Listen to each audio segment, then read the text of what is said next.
In this lecture, we'll see about free space propagation model. So before entering into the topic, let me explain what do you mean by propagation model. This propagation model is nothing but a mathematical formulation.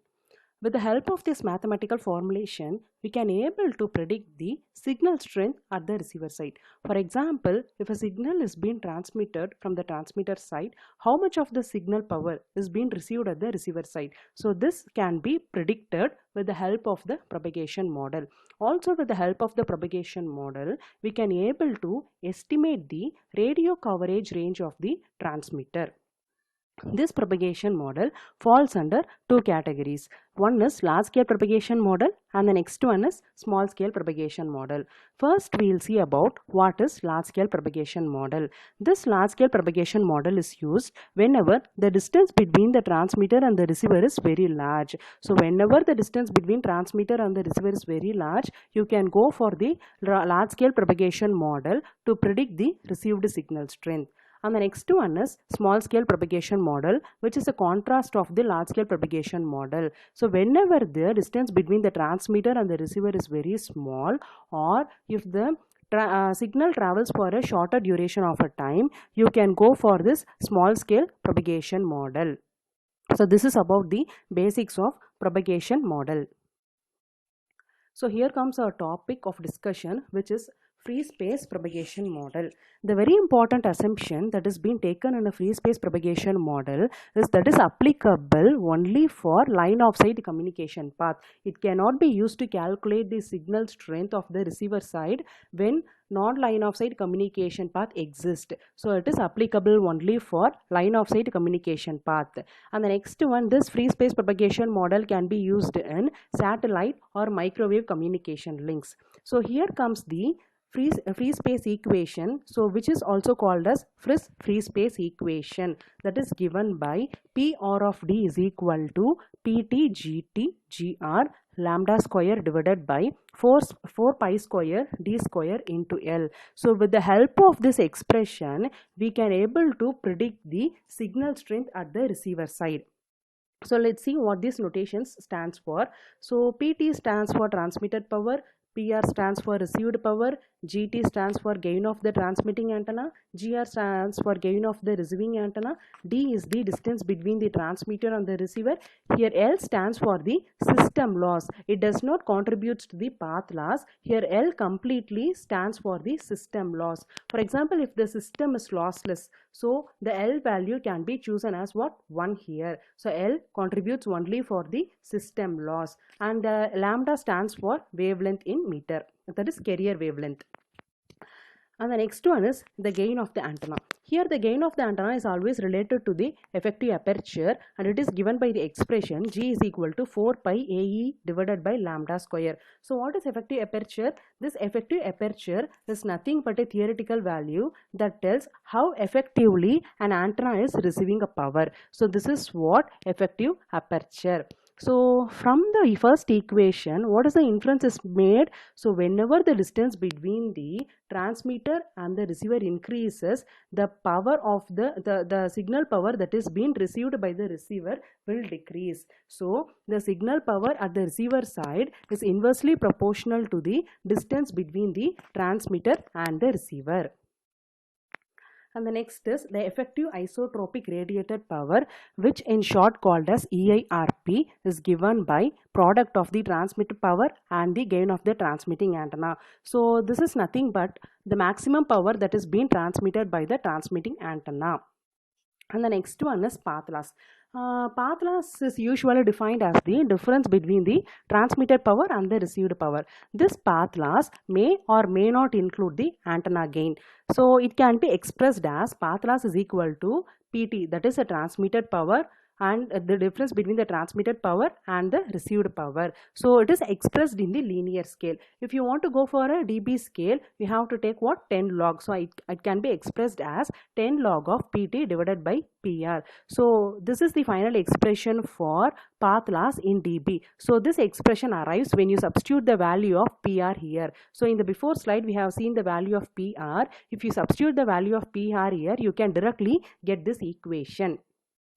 Okay, so here you can see these are the two equations for the path loss. In the first equation, the gain of the transmitting and the receiving antenna is included, and the next equation, the gain of the transmitting and the receiving antenna is not included. So that is the only difference between the two expressions. So it is because it's been already stated, this path loss may or may not include the antenna gain.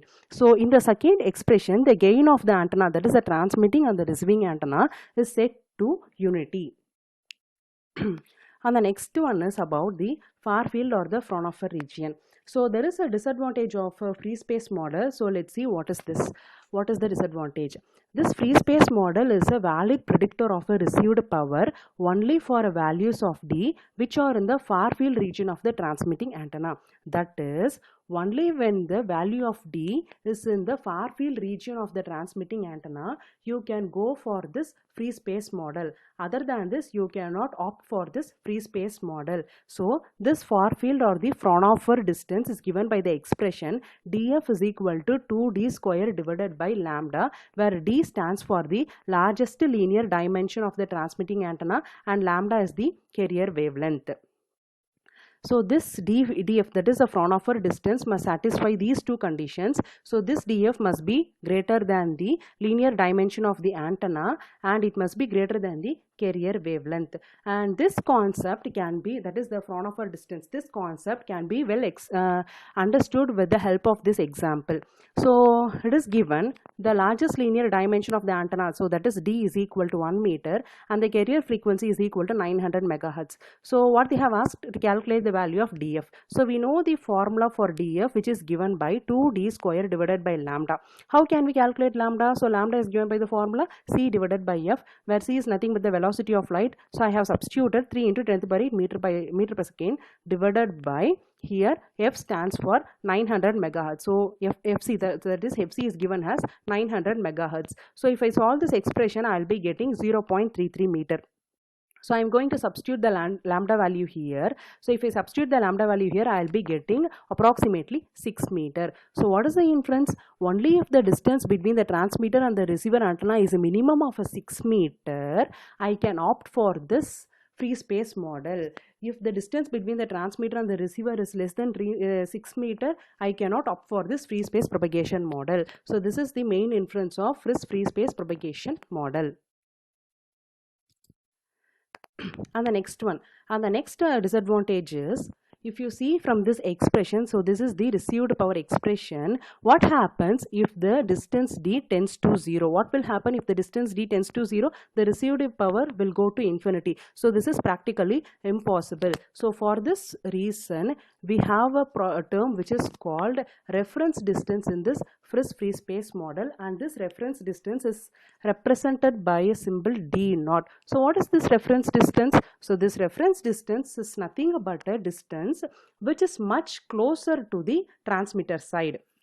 So it is actually a distance from the transmitter side. So and it is very closer to the transmitter, and it is represented by what? It is represented by d naught. So with the help of the reference distance, what we are going to do is we are going to calculate the power at the receiver side. So what I am going to do first is I am going to calculate the power at the reference distance d naught. So initially what I am going to do, I am going to calculate the power at the reference distance d naught. With the help of the power at the reference distance d naught, I can calculate the power at the actual distance. So this is the relation. First I am going to calculate the power at the reference distance. After calculating this, I am going to calculate the power at the actual distance. So this PR of d naught stands for power at the reference distance, and this PR of d stands for the power received at the actual distance.